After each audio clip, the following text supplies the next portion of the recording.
And welcome back, everybody. Welcome along to the grand finals, and it has been a fantastic day here at the Digital Schoolhouse tournament. Now, before we bring out our teams towards some prizes, and of course to our champions, Scorpions, that trophy, we have a very, very special guest, and I say very special guest, a very good friend of mine, Joel, the director of Excel Esports, one of the fastest growing and most successful UK esports organisations. Joel, I believe you've got a couple of words to say, so I'm going to leave it to you. Thanks, Mark.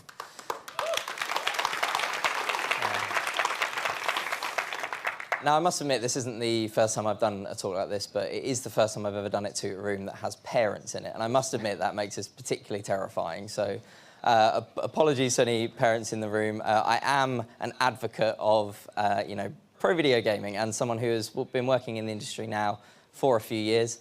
And it is something that is very close to my heart and something that I wanted to come and speak to you guys about today. As Mark mentioned, I'm from Excel Esports. We are a UK-based esports team, one of the most successful in recent years, I'm proud to say. It's been a long journey. I wanted to give you guys a small run-through of that history. So we started in 2014, very much a grassroots organisation. For those that don't know, Excel was a joint venture between me and my brother. Actually, it was a business we started together. Very much a bedroom organisation, started on a shoestring budget. Back in 2014, esports was as different today as I think it will be in another 4 years' time. We were able to start an organisation with no money, just disposable income that we had. We first went into Call of Duty esports. That was where we started. Started a semi-pro team there, took them to their first events, and really it expanded from there.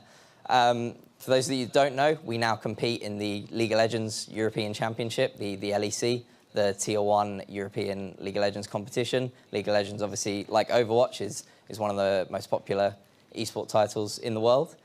And I put that journey and that success down to a couple of things that I wanted to go over today. I think number one is it was about following passion. And when I asked the organisers of this what they wanted me to talk about with you guys, it was give them some advice on how to get into the esports industry and how to build a career in it. And I think my number one piece of advice is follow your passion. Now, that doesn't necessarily mean for a particular video game or even to be a pro gamer. As an organisation at the minute, our headcount is roughly around 30 people, full-time employees. Only a third of that is actually professional video gamers. We have media people, marketing people, finance people, commercial people, business and management members of staff. So your area of interest in the esports industry doesn't have to be as a gamer. It can be anything you want. Our industry has the need of talent. It has that need today, and it will increasingly have that need moving forwards. So my number one piece of advice is find your niche. Pick something you're really, really passionate about. That could be being a pro gamer. I know for some of you in the room, particularly the guys playing up on the stage today, that could be a very realistic ambition, whether it's Overwatch or another game. But equally, if that's not what you want to do, but you're still very passionate about esports and video games, like I was, there is still a future career path for you. To put it in perspective, I am terrible at video games. I love video games. I spend a large amount of my time both playing and watching, but I am awful. I guarantee I would not get in any of the teams that have competed today in Overwatch, and I do play some Overwatch.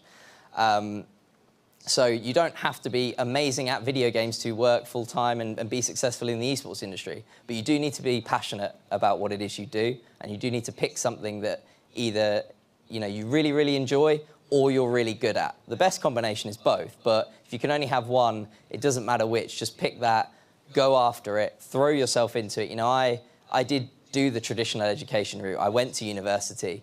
I graduated with a degree and I went to work in the city in London, and it bored me, and it wasn't something that I was passionate about doing. But all through that process, I learned a lot, and I realized that what I'm good at is management and managing people and teams. And so my current role at Excel has nothing to do with particularly the coaching of players or even our strategy for winning matches.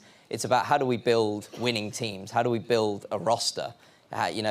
Whether it's League of Legends or Rocket League or Call of Duty, each game and the ecosystem is very different. My job is to help our organisation pick which esports to go into pick which teams we want to recruit within that, and then go for it and try and be successful. I guess that brings me on to my second point, which is, what do we look for in esports players? Like I said, I'm sure many of you here are interested in becoming professional gamers. And I guess the thing I'd like to stress there is, it's not just about how good you are in the game. There was an awesome question earlier from someone over there in the panel about what skills do you learn in gaming that are transferable to real life. Those skills, those softer skills that the panelists talk about, when I was listening to that, that's what we look for in a pro gamer. We are looking for people who have the ability to work in teams, make decisions, work under pressure. These skills will pay off in other aspects of life, but they're also what makes a pro gamer the difference between someone that's just really, really good at a game and that can succeed at the pro level. So I think that was all I really wanted to share with you guys today. I will be hanging around if anyone wants to come and ask some questions, but I think it's time we handed over and gave out some prizes. Ladies and gentlemen, give it up for Joel. Fantastic stuff. It's always good to hear from you, buddy. Please come and join